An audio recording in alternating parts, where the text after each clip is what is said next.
பேரவைத் தலைவர்களே, அதே போல இளைஞர் நலன் தமிழ்நாட்டினுடைய அரசின் துறைகளிலேயே மிக சமீப காலத்தில், இன்னும் சொல்ல வேண்டும் என்று சொன்னால், நம்முடைய மாண்புமிகு துணை முதலமைச்சர் அவர்கள் இந்த துறைக்கு பொறுப்பேற்றுக் கொண்டதற்கு பிறகு மிக அதிகமான கவனம் தமிழ்நாட்டிலே மட்டுமன்றி இந்திய அளவிலும் உலக அளவிலும் கவனம் பெற்றுக் கொண்டிருக்கக்கூடிய ஒரு துறையாக இளைஞர் நலன் மற்றும் விளையாட்டுத்துறை அமைந்திருக்கிறது.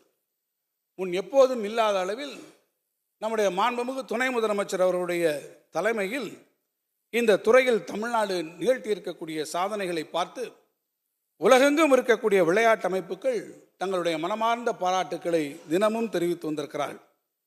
2011 முதல் 2021 ஆண்டு அதுவரை சராசரியாக ஒரு ஆண்டுக்கு 188 கோடி ரூபாய் அளவில் சுமார் 2077 கோடி ரூபாய் கடந்த 10 ஆண்டுகளிலே அதிமுக ஆட்சியில் இந்த துறைக்கு ஒதுக்கப்பட்டிருக்குது. ஆனால் கழகம் பொறுப்பேற்றுக் கொண்டிருக்கக்கூடிய இந்த 4 ஆண்டுகளில் ஆண்டுக்கு சராசரியாக 386 கோடி ரூபாய் ஒதுக்கப்பட்டு இதுவரையில் 1933 கோடி ரூபாய் 5 ஆண்டுகளிலே அதிக அளவிலே நிதி ஒதுக்கம் செய்யப்பட்டிருக்கிறது என்பதை நான் தெரிவிக்க விரும்புகிறேன். 2011 2021 ஆண்டு வரை இந்த 10 ஆண்டு காலத்தில் நீங்கள் ஆட்சி பொறுப்பில் இருக்கிற போது பெரிய அளவிலே சாதனை படைத்திருக்கக்கூடிய 3 நபர்களுக்கு மட்டுமே பொதுத்துறை நிறுவனங்களிலே வேலை வாய்ப்புகளை நீங்கள் பெற்று தந்தீர்கள். ஆனால் கழகம் பொறுப்பேற்றுக் கொண்டிருக்கக்கூடிய இந்த 4 ஆண்டுகளில் 93 விளையாட்டு வீரர்களுக்கு, வீராங்கனைகளுக்கு பல்வேறு அரசு மற்றும் பொதுத்துறை நிறுவனங்களில் வேலை வாய்ப்பினை நாம் வழங்கியிருக்கிறோம் என்பதை நான் இங்கே தெரிவிக்க விரும்புகிறேன். அதே போல எல்லோருக்கும் எல்லாம் என்ற முழக்கம் மனித இனத்தில் மட்டுமல்ல, புவியில் வாழும் அனைத்து இனங்களுக்கும் அது உள்ளடக்கியது என்கின்ற புரிதலோடு நம்முடைய அரசு செயலாற்றி வருகிறது. கடந்த 4 ஆண்டுகளில் மட்டும் 19 ஈரநிலங்கள் மற்றும் பறவைகள் சரணாலயங்களுக்கான ராம்சர் சாசனத்தின் அங்கீகாரத்தை பெற்று இந்தியாவிலேயே தமிழ்நாடு முன்னணி மாநிலமாக திகழ்ந்து கொண்டிருக்கிறது. சுற்றுச்சூழலுக்கு முக்கியத்துவம் கொடுக்கும் வகையில் திட்டங்கள் 2011 2020 வரையான 10 ஆண்டு காலத்தில் பெரிய அளவில் எதுவும் எடுத்துக்கொள்ளப்படவில்லை என்பதையும் நான் சொல்லாமலேயே நம்முடைய உறுப்பினர்கள் நன்றாக நீங்கள் அறிவீர்கள். பேரவைத் தலைவர்களே, கடந்த 4 நாட்களாக 2025-26 ஆண்டிற்கான நிதிநிலை அறிக்கையின் மீது நடந்த விவாதத்தில் பேசியிருக்கக்கூடிய நம்முடைய மாண்புமிகு சட்டமன்ற உறுப்பினர் பலரும் பல நல்ல கருத்துக்களை இங்கே வைத்திருக்கிறார்கள். அவர்கள் அனைவருக்கும் என்னுடைய நன்றியினை நான் உரித்தாக்குகிறேன். குறிப்பாக நம்முடைய திருச்செங்கோடு சட்டமன்ற உறுப்பினர் அவர்கள் மருத்துவ சுற்றுலா குறித்து, மெடிக்கல் டூரிசம் குறித்து அதிக கவனம் செலுத்த வேண்டும் என்று குறிப்பிட்டார்கள். அவருக்கு நான் சொல்வதெல்லாம், தமிழ்நாடு இந்தியாவிலேயே மருத்துவ மற்றும் சுகாதாரத்துறையில் சிறந்து விளங்கக்கூடிய ஒரு மாநிலமாக இன்றைக்கு உருவெடுத்து வந்திருக்கிறது. மருத்துவத்தினுடைய பொருட்டு பல்வேறு மாநிலங்களிலிருந்தும் வெளிநாடுகளிலிருந்தும் தங்களுடைய சிகிச்சைக்காக சென்னை, கோவை மற்றும் மதுரை ஆகிய முக்கிய பகுதிகளுக்கு நோயாளிகள் வந்த வண்ணம் இருக்கிறார்கள். அதை கருத்தில் கொண்டு மருத்துவத்துறையிலே பல நல்ல திட்டங்களை தீட்டுவதற்காக மாண்புமிகு முதலமைச்சர் அவர்கள் அறிவுரைகளை வழங்கியிருக்கிறார்கள். அதற்கான அறிவிப்பு, அவர் கோரியவாறு அந்த மெடிக்கல் டூரிசம் வர வேண்டும் என்கின்ற அறிவிப்பை சுற்றுலாத்துறை மானிய கோரிக்கையின் மீது நம்முடைய மாண்புமிகு சுற்றுலாத்துறை அமைச்சர் உரையாற்றுகிற போது அவர்கள் உங்களுக்கு நல்ல செய்தியினை தருவார்கள் என்பதை நான் உங்களிடத்திலே தெரிவிக்க விரும்புகிறேன். அதே போல இங்கே பேசிய விராலிமலை சட்டமன்ற உறுப்பினர் மதிப்பிற்குரிய திரு விஜயபாஸ்கர் அவர்கள் தமிழ்நாட்டில் உள்ள பல வகை தொழில்நுட்ப கல்லூரி, பாலிடெக்னிக் தொழில்நுட்பங்கள் கல்லூரிகளில் அந்த பாலிடெக்னிக்கலை 4.0 தரத்திலே எப்போது நீங்கள் தரம் உயர்த்தி தருவீர்கள் என்று கேட்டார்கள். அதற்கான கட்டுமான பணிகள் விரைவிலே தொடங்கி இந்த கல்வி ஆண்டிலேயே அவை நிறைவேற்றப்படும் என்பதை அவர் இந்த அவைக்கு வராவிட்டாலும் கூட அவர் மூலமாக, இந்த அவையின் மூலமாக நான் தெரிவிக்க விரும்புகிறேன்.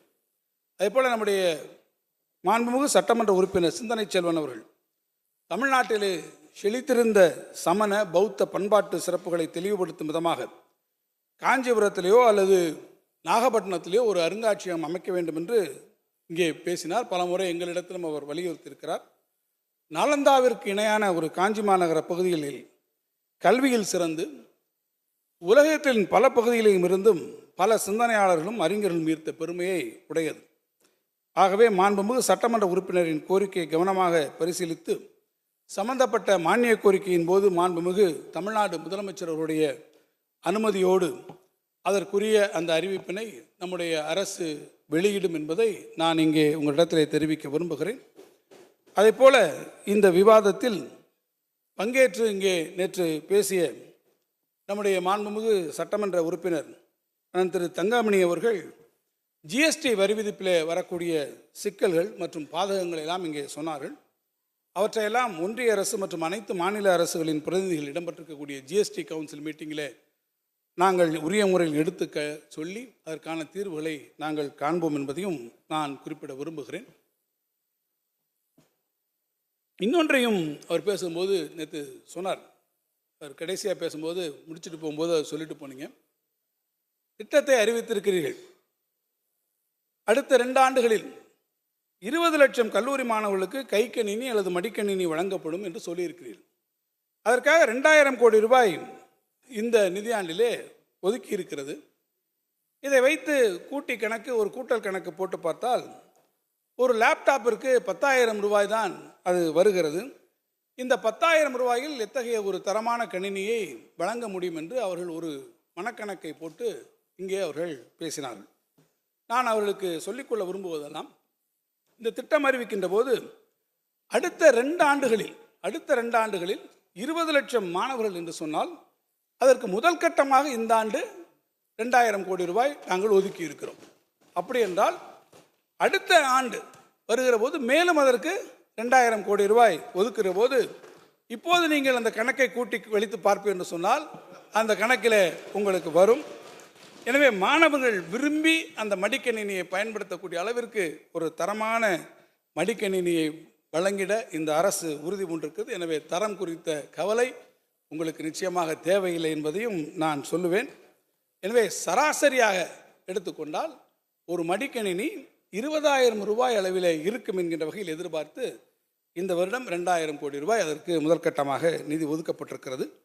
திறந்த வெளி ஒப்பந்தங்கள் அதற்கு கோரப்பட்டு முடிவு செய்த பிறகு அதற்கு பிறகு தெரிய வரக்கூடிய விலைக்கேற்ப இதற்கான நிதி ஒதுக்குங்கள் மாறக்கூடிய வாய்ப்பு இருக்கிறது. எனவே மாண்புமிகு உறுப்பினர் அண்ணன் அவர்களுக்கு நான் தெரிவிக்க விரும்புவதெல்லாம், நம்முடைய கல்லூரி மாணவர்களுக்கு அவர்கள் விரும்பி பயன்படுத்த வகையில், ஏன் மாண்புமிகு சட்டமன்ற உறுப்பினர்களே கொஞ்சம் பொறாமைப்படக்கூடிய வகையில் தரமான மடிக்கணினிகள் அந்த மாணவர்களின் கல்வி வளர்ச்சிக்கு தேவையான அனைத்து உள்ளடக்கங்களுடன் வழங்கப்படும் என்பதை நான் தெரிவிப்பேன். இன்னொன்று கூட நான் உங்களுக்கு சொல்லுகிறேன், தவறாக இல்லை, எல்லோரும் இருக்கிறீர்கள். நான் இந்த நிதி ஒதுக்கம் குறித்து மனக்கணக்கு என்று சொன்னேன். அந்த மனக்கணக்கின் அடிப்படையில் சற்று கவனக்குறைவாக மனக்கணக்கு போட்டுவிட்ட என்னுடைய மாண்புமிகு அருமை அண்ணன் அவர்களுக்கும் உட்கார்ந்திருக்கக்கூடிய சட்டமன்ற அனைத்து இந்திய அண்ணா திராவிட முன்னேற்ற கழகத்தினுடைய சக சட்டமன்ற உறுப்பினருக்கும் என்னுடைய ஒரு அன்பான வேண்டுகோளையும் நான் இங்கே தெரிவிக்க விரும்புகிறேன். மக்கள் திலகம் எம்ஜிஆர் அவர்கள் கழகத்திலே இருந்தபோதும் சரி, அவர் கழகத்திலே இருந்து வெளியேறி அவர் இயக்கம் கண்ட போதும் சரி, அவர் மீது பெரும் மதிப்பினை கொண்டவர்கள் நாங்கள். இன்னும் சொல்ல வேண்டும் என்று சொன்னால், அமர்ந்திருக்கிறாரே நம்முடைய மாண்புமிகு முதலமைச்சர் அவர்கள், அவரிடத்திலே மக்கள் திலகம் எம்ஜிஆர் அவர்கள் மிகுந்த அன்பினை நேரடியாக கொண்டவர்கள். அவருடைய படம் ஒன்று வெளிவருகிறது என்றால் இந்த படத்தை நீங்கள் பார்த்துவிட்டு என்ன கருத்து என்று அவரிடத்திலே கேட்கக்கூடிய அளவிற்கு கூட உரிமையும் அன்பும் பாராட்டக்கூடிய அவர்கள் 40. அதேபோடு எங்களோடு நீங்கள் அரசியல் களத்திலே நீண்ட காலமாக களமாடி கொண்டிருக்கக்கூடியவர்களும் நீங்களாக இருக்கிறீர்கள். அங்களோடு இருக்கக்கூடிய தொண்டர்களும் அதே போல கொள்கையிலே மாறுபட்டிருந்தாலும் இயக்கப்பற்றின் காரணமாக அவர்களும் அரசியல் களத்திலே களமாடக்கூடிய தொண்டர்கள் என்பதை நாங்கள் மறுக்கவில்லை. ஆனால் அந்த தொண்டர்களோடு ஒரு அரசியல் பயணத்தில் உங்களோடு லட்சக்கணக்கான தொண்டர்கள் இங்கே இணைந்து பயணித்து கொண்டிருக்கக்கூடிய வேளையில் நீங்கள் கூட்டல் கணக்கை இங்கே அண்ணன் தங்கமணி அவர்கள் இங்கே போட்டு கொண்டிருக்கிறீர்கள். ஆனால் உங்களுடைய கூட்டல் கழித்தல் கணக்கையெல்லாம் வேறு ஒரு இடத்திலே உட்கார்ந்து இன்னொருவர்கள் போட்டு கொண்டிருக்கிறார் என்பதை நீங்கள் மறந்துவிடக்கூடாது.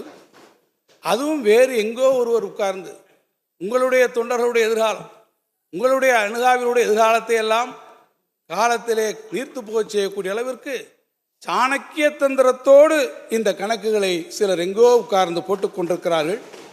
நான் அண்ணன் அவர்களுக்கு கேட்டுக்கொள்வேன், இந்த மடிக்கணினி விவகாரத்தில் சற்று கவனக்குறைவாக நீங்கள் இருந்து விட்டதைப் போல உங்கள் மடியிலே இருக்கக்கூடிய கணத்தை பறித்துக்கொள்ள நினைப்பவரிடமிருந்தும் நீங்கள் அனைவரும் சற்று கவனமாக இருக்க வேண்டும் என்பதை நான் உங்கள் மீது இருக்கக்கூடிய உரிமை அன்பின் காரணமாக இங்கே கேட்டுக்கொள்ள விரும்புகிறேன். உடனுக்குடன் செய்திகளை தெரிந்து கொள்ள சன் நியூஸ் பெல் ஐகானை கிளிக் பண்ணுங்க.